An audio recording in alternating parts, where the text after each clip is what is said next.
I am Sherilyn Dorsey, creator and founder of You're More Than Their Mother, and I help entrepreneurial moms reclaim, realign, and rebalance their lives and go after their dreams.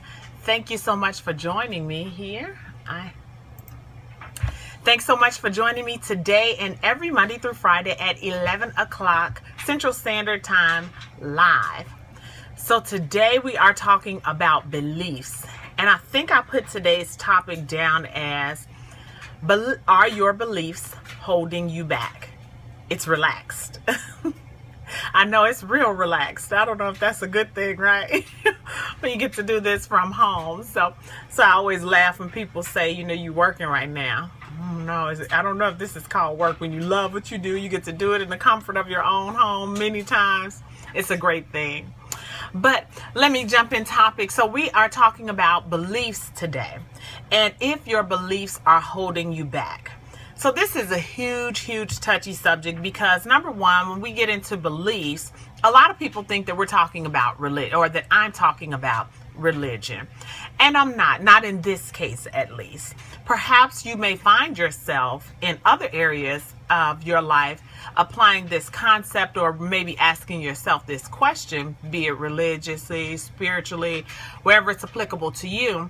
But I really want to talk about this to you from a standpoint of personal, in terms of literally how you are mothering and living your life, and then how you are going about your business, either starting it up or conducting business in your already established business. So when I think of beliefs, here's a great example that I always use when I talk about beliefs. I came from an amazing childhood.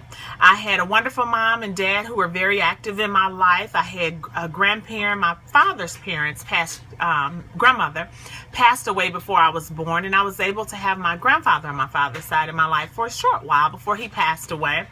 But I was very active in my matriarchal on my mom's side. So I had a phenomenal example there, and my grandmother had 16 kids on my mom's side. So I had a huge family over there. My other grandmother had 8. So in short, we had a huge family, and we were highly involved with one another, and we're very close. So I had some amazing examples of how to be a good mom. Let's start with that one. Or how to be in my family, or how to raise my children, because they had done some pretty good jobs, and I would, by my standards, consider them all to be moderately successful. So when I looked at that, so when I became a mom, I automatically, really kind of unspokenly, took on those same idiosyncrasies, those same habits, and those same ways about myself. And what I found out rather quickly, well, not even quickly, but what I began to find out about myself is that they didn't work for me. And how did I know that doing what other people did for their family, no matter how much I loved them, or no matter how well I thought they did, how I figured out that it didn't work for me was by the way that I felt. I found myself void in a lot of instances. I told you all this many times before, but I married my high school sweetheart, so I'm still married to the man of my dreams, and he is a fantastic man and father, but he could not fill the void that was going on in my life. My wonderful, healthy children couldn't fill the void that was going on in my life.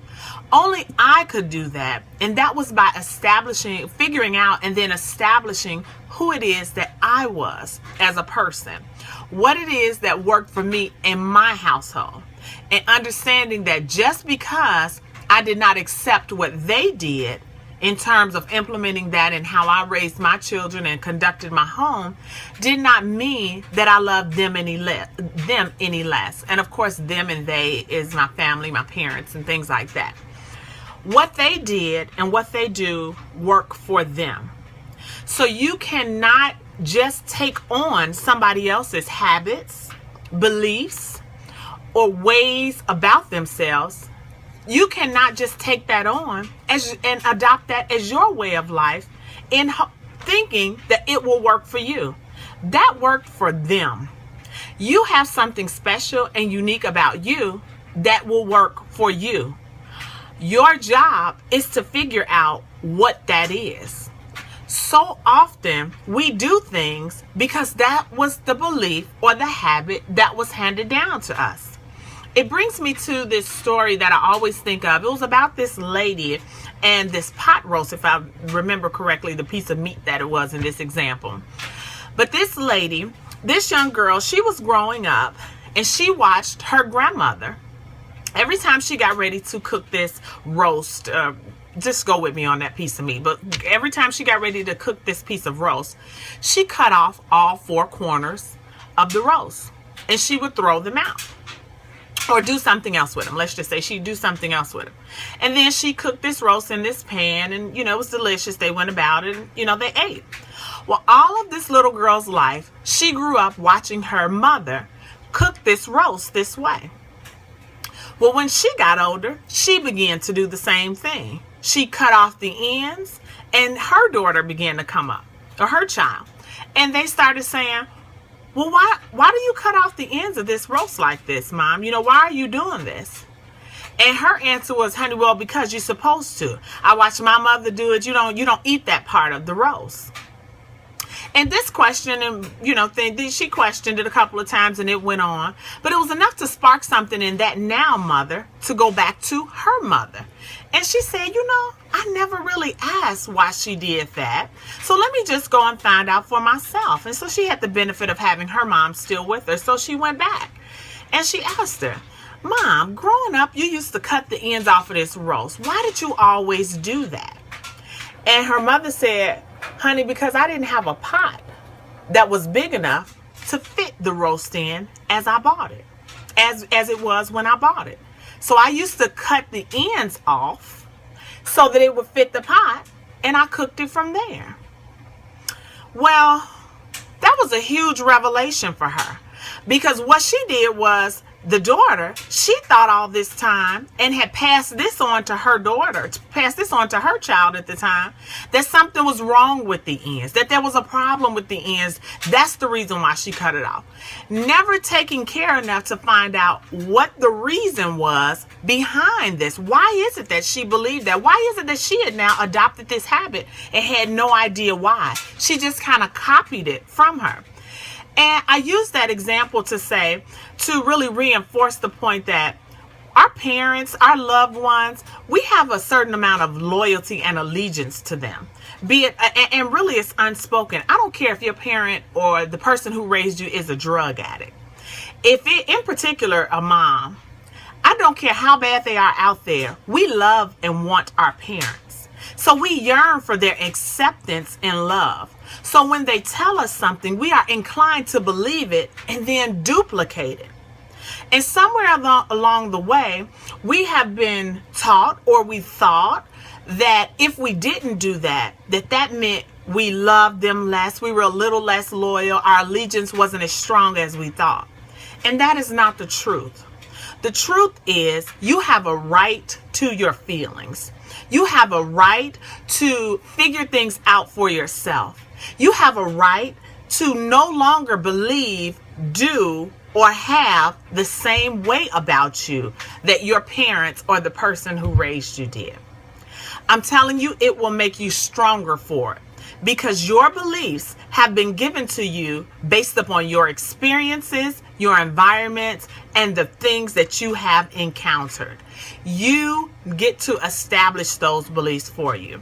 So if you're wondering why something always seems to be a little bit off, something always seems to be not quite right with you, it's probably because, yes, I recently figured that out. That's so wonderful. Isn't it so liberating, Sandy?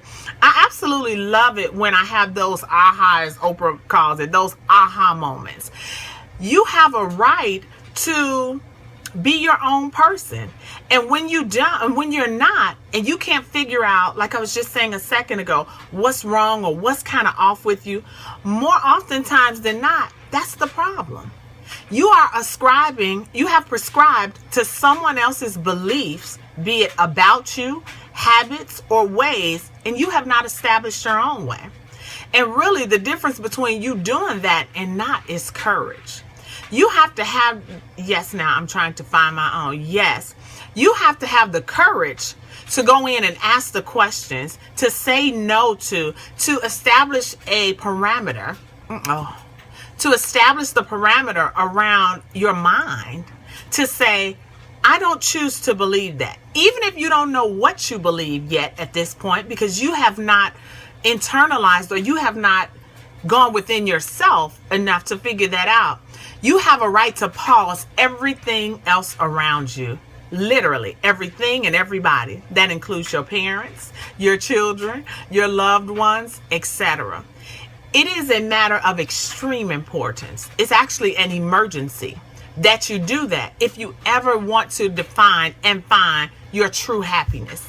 If you ever want to define and find your true joy, it comes from you. There's no person or no thing that can give it to you. So again, this is all about what you believe. And what you believe will dictate, your beliefs will dictate your actions. Your actions dictate your outcomes. So one is always connected to the other. So if you don't establish for yourself your own set of beliefs, you will constantly feel stuck, irritated, void, catty, emotional, and anything else you can really think of with that. Now that's how it affects you personally. Let me give you a tidbit of how it can affect you. So true. So true. Thank you, Sandy. It really will. I'm telling you, it's happened to me before. And the people that I work with, I tell them all the time, this is what's going on with you. That's why I love so much what I do, because when I work with my clients in just my mentoring group, I tell them, I'm not here to pacify what it is that you used to believe. I'm here to show you or to give you something else to consider. And if it works for you, I want to give you the tools to go at it with everything you've got. But it's time to change your life. And the only way you will do that is by interrupting the pattern of beliefs that have brought you to this point, because you are now looking to move beyond it. So real quickly, let me talk about how this affects you in business. In business, when you hold on to someone else's beliefs and ideologies, etc., what happens is it stagnates or it stumps your business. Because the thing is, if you're going by somebody else's beliefs of what it is you should be doing or how it is you should be conducting your business, you have to wait until they establish your next step. Does that make sense? Because you haven't defined for yourself what will work, and you haven't defined your own set of operating or standard operating procedures, which is really stemmed out of your belief. You're now waiting on them to say, this is good or this is bad, stop or keep going. Think about it. Think about what you've done so far. Think about you wanting to start your business. Your beliefs have held you back. If you haven't started a business, the only reason why you haven't is because your belief has held you back to this point. It is because your belief, it's not the money, it is not the time. You have all of those things as needed for the moment you're in. Now, do you have all the money you need for the business that you want to do? Absolutely not. None of us do. But to get started right now, you have exactly what you need to start right now. If you haven't, it's just a belief that you're holding that you can't right now.